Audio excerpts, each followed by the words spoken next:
ಒಂದು ದೊಡ್ಡ ಪ್ರಾಜೆಕ್ಟ್ ಅನ್ನ ಮಾಡಿ ಈ ಊರನ್ನೇ ಅಭಿವೃದ್ಧಿ ಮಾಡತಕ್ಕಂತ ರೀತಿಯಲ್ಲಿ 1000 ಕೋಟಿ ಆಗ್ಬಹುದು. ಎದುರ್ಕೋಬೇಡ ನೀವು.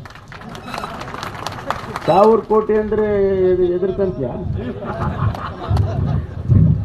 ಯಾಕಂದ್ರೆ ಭೀಮಸೇನಿಗೆ ಏನಾಗ್ಬಿಡಿದೆ ಅಂದ್ರೆ ಏನಪ್ಪ ಈ 1000 ಗೀವ್ರ ಹೇಳಿ ಇದೇನು ಕತೆ ಇದು.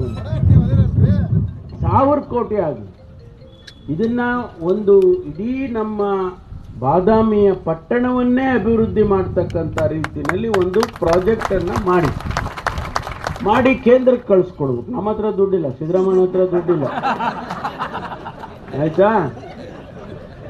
ಸಿದ್ದರಾಮಯ್ಯ ಹತ್ರ ದುಡ್ಡಿಲ್ಲ. ಈಗ ನಾವೆಲ್ಲ ನಿಮಗೆ ಕೊಟ್ಬಿಟ್ಟಿದ್ದೀವಿ, ಅಕ್ಕಿ ಬೇಳೆ ಎಣ್ಣೆ ಎಲ್ಲ.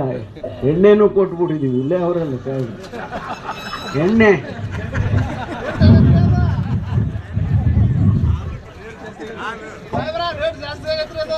ಆ 1000 ಕೋಟಿ ರೂಪಾಯಿ ಪ್ರಸ್ತಾವನೆಯನ್ನ ಕೇಂದ್ರಕ್ಕೆ ಕಳಿಸಿದ್ರೆ ಇದನ್ನ ರಕ್ಷಣೆ ಮಾಡತಕ್ಕಂತ ಕೆಲಸ ಆಗುತ್ತೆ. ಮತ್ತು ಊರನ್ನು ಕೂಡ ಇನ್ನೂ ಒಂದಿಷ್ಟು ಬ್ಯೂಟಿಫಿಕೇಶನ್ ಮಾಡೋದಕ್ಕೆ, ಸುಂದರ ಮಾಡೋದಕ್ಕೆ ಅನುಕೂಲ ಆಗುತ್ತೆ.